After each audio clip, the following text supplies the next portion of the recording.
What next, Asuka-chan? Shh. Golden time. Golden time. Golden time.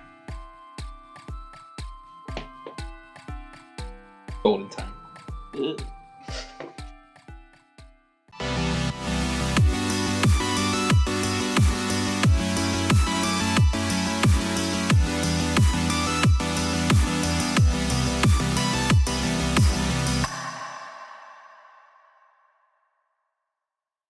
Hey, what's up, guys? On this episode of Feeling Like, the anime we're going to be talking about is Golden Time. A reminder, the Feelin Like series is cut into 4 parts. First part is us talking about the genre of this anime. The second part is a short summary of the anime. The third part is a teaser for the anime. And the fourth part is what we are calling lOsTAKUS critique, where we just talk and rant about this anime that we both like. Now, let's get straight into part number 1, the genres.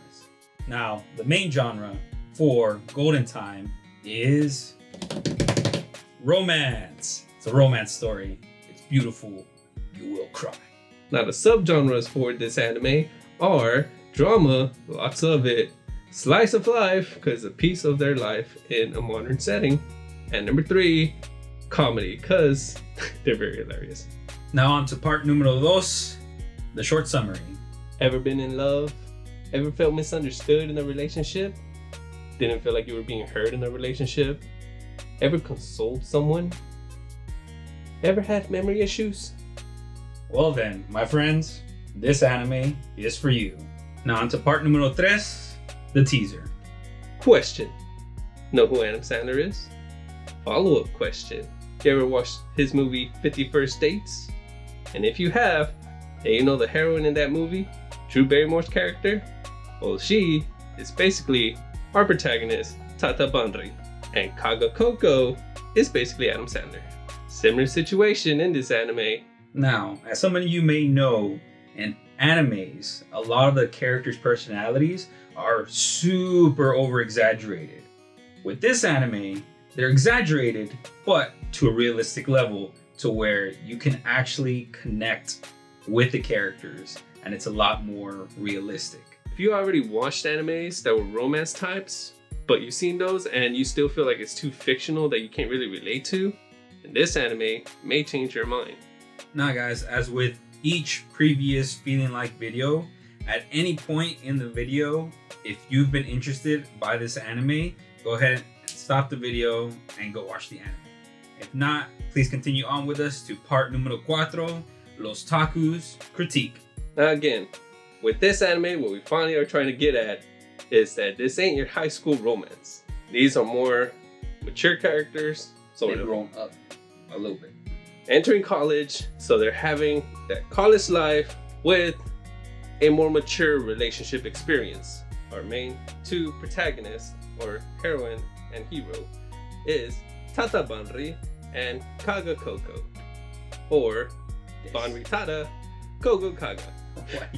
Well, it's because in the anime, we hear a lot of the protagonist's full name being mentioned, and they always call him Tata Banri. Which is really interesting. Like, in no other anime have, like, I heard to where they say the entire protagonist's name, you know, the full name, every time they call him is like Tata Banri, Tata Banri, Tata Banri, Tata Banri, and then sometimes Banri. So now that stays in my head, because usually you hear a character's name, so we Americanize or Westernize it, so you know, first name, last name. But in Japan, it's opposite. It's last name, first name. So usually, I would remember the character's name in the Western format, so Banri Tata, but in this case, I just Tata Banri all day. Alright, now what do we mean by realistic? The characteristics of characters in anime are exaggerated so much where, like, yanderes, right? If you do meet a yandere, you should probably be calling the police. But in anime, you know, we adore them for some reason. If you don't know what a yandere is, we have a Dere video for that. Now, Koko was my example in that video for a Dere Dere. So a Dere Dere, again, recap, is someone who is very energetic. As soon as the first introduction we get of Koko, she just slaps the crap out of a character with some roses. It was really funny. It was like, what the heck? why she just slapped him with some roses. And says hi, bye, and goes. So that's fantastic. But as we get to know Coco, she has all the traits of a Dere character. You know, she's very energetic, very confident, very outgoing, so an extrovert. Meanwhile, our boy Banri is more of the opposite, so he's an introvert type, but he is very easygoing and easy to get along with, because he gets along with all the characters that he meets early on easily. So with those two being our protagonists, you know, opposites attract is what I believe. And obviously these two characters were bound to attract each other. There are times where Coco seems like just pure yandere, where she, and early on, she has already a character that she's in a relationship or is in love with. And she says that they're in a relationship, but this dude is realistically scared. Like, if there was someone who loved you so much, but you saw them as a friend, and if you've been friend zoned, you get that feeling. And if you friend zone people, then you should understand that feeling perfectly well. So basically, this dude, Mitsuo Yana, he friend zoned her because they're childhood friends. And so he sees her as a friend. But, you know, in her mind, they're in a relationship. They've been dating. They've known each other for childhood. So she is totally yandere for him. She's totally stalkerish. And he is totally like, nope. Tarabanri's relationship with Mitsuo is like, That's a brothers. That's brothers right there. Why? Because there's specifically a moment in the anime that JT had shown me before I watched the anime. I was like, it was one of the reasons I started watching it, is because it was really funny. Is where Mitsuo calls Banri. He calls him, right? Or does he text him? He texted him. He texted him to save him. No, it was Coco who texted Banri that he was in trouble, that Mitsuo was in trouble. So Banri drops what he was doing and goes to his boy's rescue. He goes to his rescue, and lo and behold, he's at his apartment, and Mitsuo's with the girl, and the girl's trying to like get him to go inside so they can, right? But Banri, and you can see it on Mitsuo's face that he don't want none of that. He's just like, So that's why he texted Banri to go and save him. So Banri gets there and like in the best way saves this man by coming up to him and going, "Hey Mitsuo, my boyfriend." Like they were going out with each other. And the girl looks at them and is like, "What's going on here?" And Mitsuo instantly knew where Banri was eating this, and he's like, "Oh yeah." And they just embrace each other real quick in front of her, all cocky and confident, so she gets the hint. She is not wanted there, and she just takes off. It was such a great save. That's a true friend right there. And he played the part really well too. He did the whole like finger gun, the ooh, and it was so awesome. Now, I don't know if a lot of people can relate to that, because I've heard stories of people that are in those types of situations where like, hey man, like I'm on the, like you're on a date and it's like going really bad, so you like get like one of your friends to text you or call you or to call you or something. It's like, hey, like not going so hot, call me, say it's an emergency or something, and they call you, you pick up, oh, like I'm sorry, I gotta go, there's something going on, you take off, right? That's basically what happened, just on like a crazier level, which was really, really funny to watch. Kaga Coco, if you see the anime, early on, you might think she is dere, you might think she is yandere because she is stalkerish with Mitsuo before she starts her relationship with our protagonist, Banri, and you also might think that she's mean.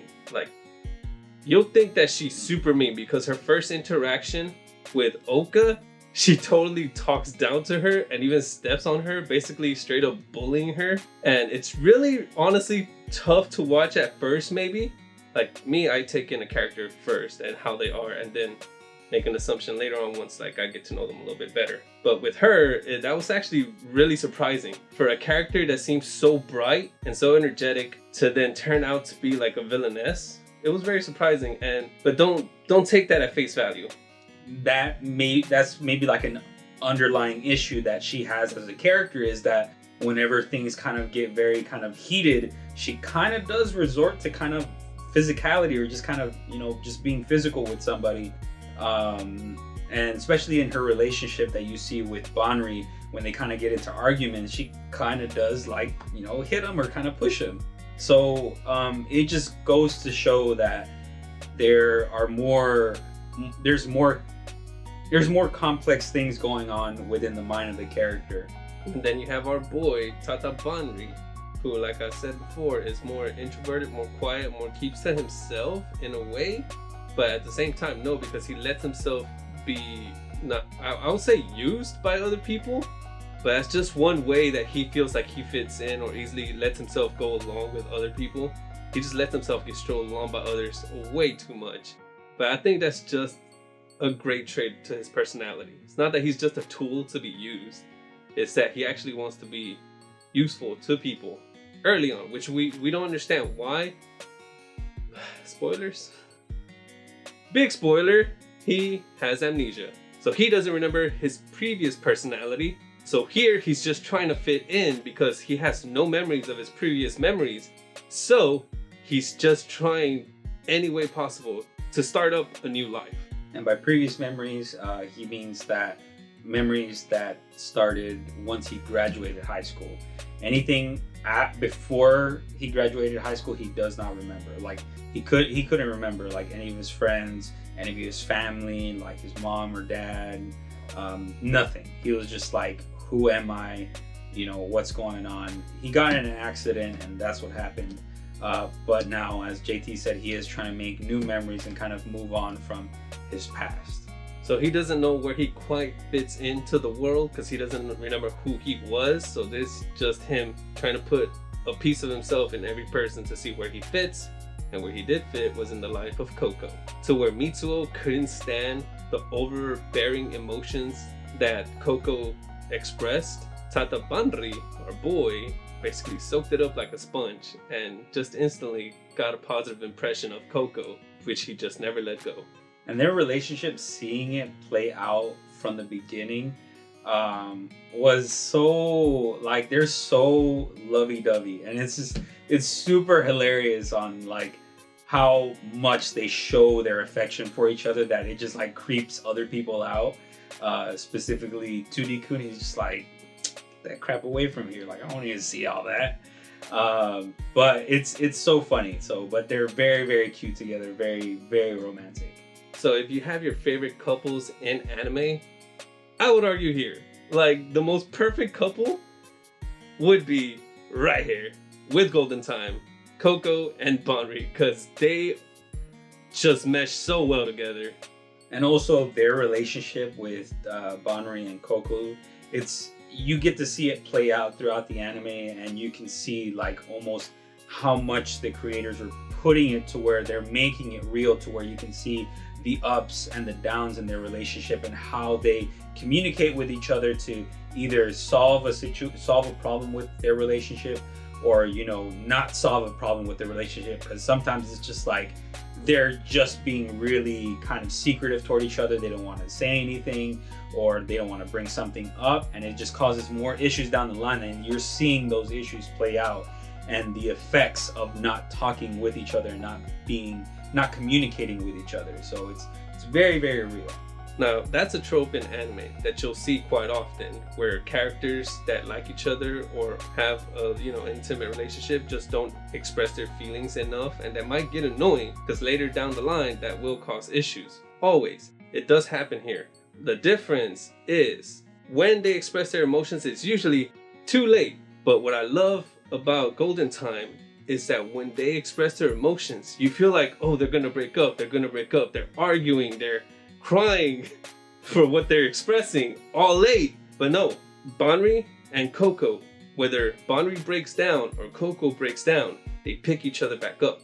They let themselves loose everything that they had to say, all the negativity that they had within them, and the other person just accepts it. Like, they accept their faults. They said, well, if you felt this way in the first place, okay, now I understand. And then they move on with the relationship. It's not just like a quick argument equals a breakup. No.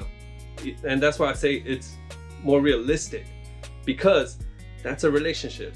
If you want to continue a relationship going, you have to express yourself, whether it be good or bad. And it's up to your partner to accept it or not. If they don't accept it, then it's just gonna cause more problems. If they accept it, and they accept your faults, or they accept all your emotions that you're letting out, then that's a positive relationship, and of course you're gonna keep going. So with that, again, one of the most realistic romance animes that I had watched, and now Eric has watched, he just recently watched it, where you may be like Coco, where you can't control your emotions in the moment, and then you do something that you regret later. Now in the case of Tata Banri, you can relate to him if you're very good at listening to others and are able to console others, a variety of people, because I personally know some people that are very good at doing that, good at lending their ear for you, and it's good to have a friend like that. And we can't forget to mention that girl, Linda.